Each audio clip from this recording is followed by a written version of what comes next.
The Ukrainian Armed Forces have destroyed the Russian Uragan multiple launch rocket system along with the vehicles for transporting and loading the Uragan rocket and the 120 caliber Sani mortar system in southern Ukraine.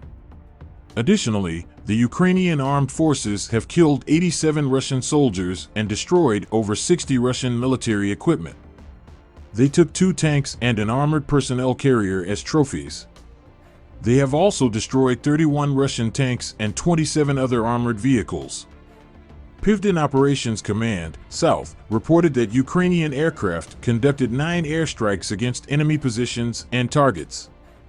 The Ukrainian rocket and artillery forces conducted 290 firing missions.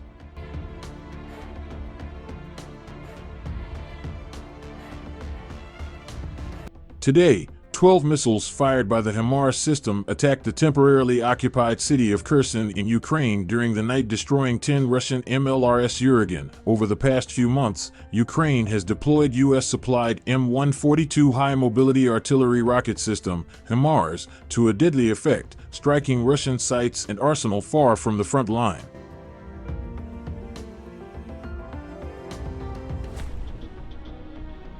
Russia appears to be using its Lastaka-M attack drone to hunt the U.S.-supplied HIMARS weapon system.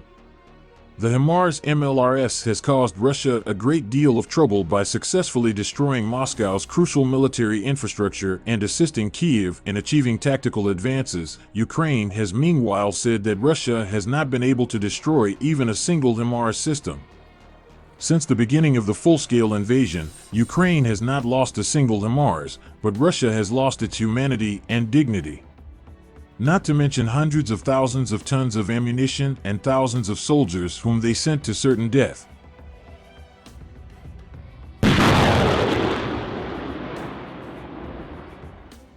Ukrainian forces had deceived their Russian adversaries into attacking several dummy HIMARS, mostly made of wood.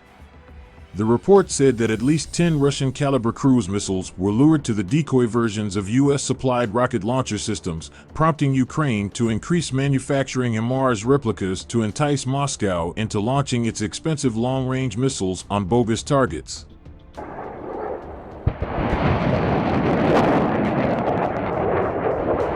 A caliber missile costs approximately $1.2 million. In other words, Ukrainian decoys have pushed Russia to waste $12 million on cruise missiles that take months to produce, in addition to drawing attention away from the actual HIMARS. HIMARS comprises an armored truck with 6 GPS-guided 227mm rockets from Guided Multiple Launch Rocket Systems, GMLRS. A 200-pound high-explosive payload is carried by each rocket, which can reach speeds above Mach 3 and have a range of 50 miles. GMLRS employs a GPS guidance system to land, usually 9 feet or less from the target.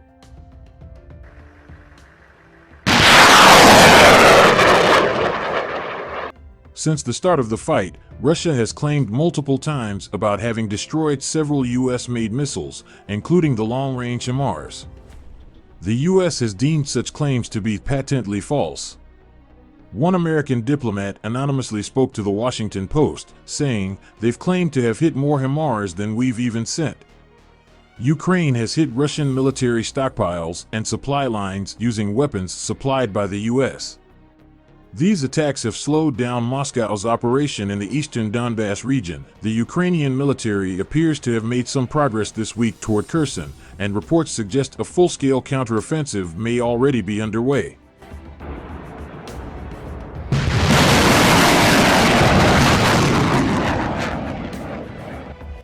Vladimir Putin's menacing televised address Wednesday was much more than a bid to change the course of his faltering war against Ukraine.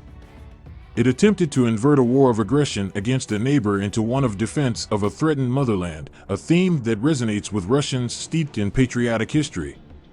Putin, Russia's president, aimed at nothing less than altering the meaning of the war for his country, raising the stakes for the entire world. He warned the West in unmistakable terms, "This is not a bluff," that the attempt to weaken or defeat Russia could provoke nuclear cataclysm.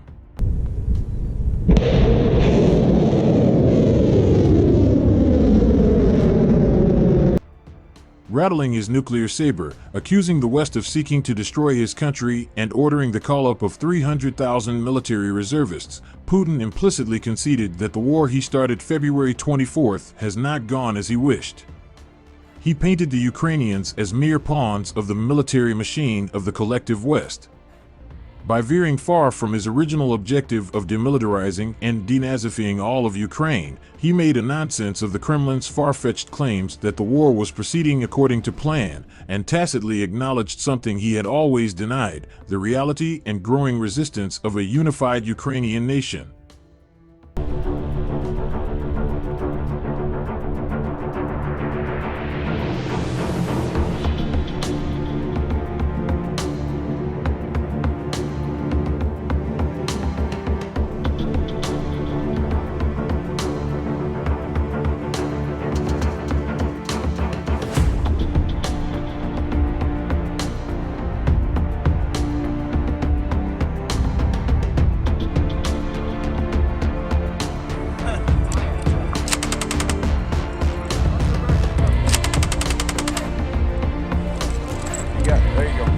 There you go.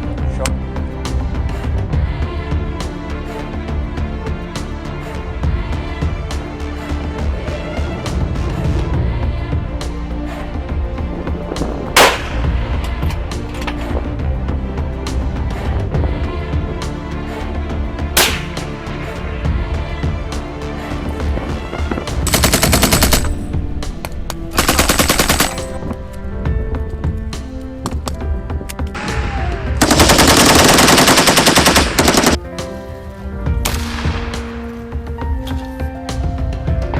لا لا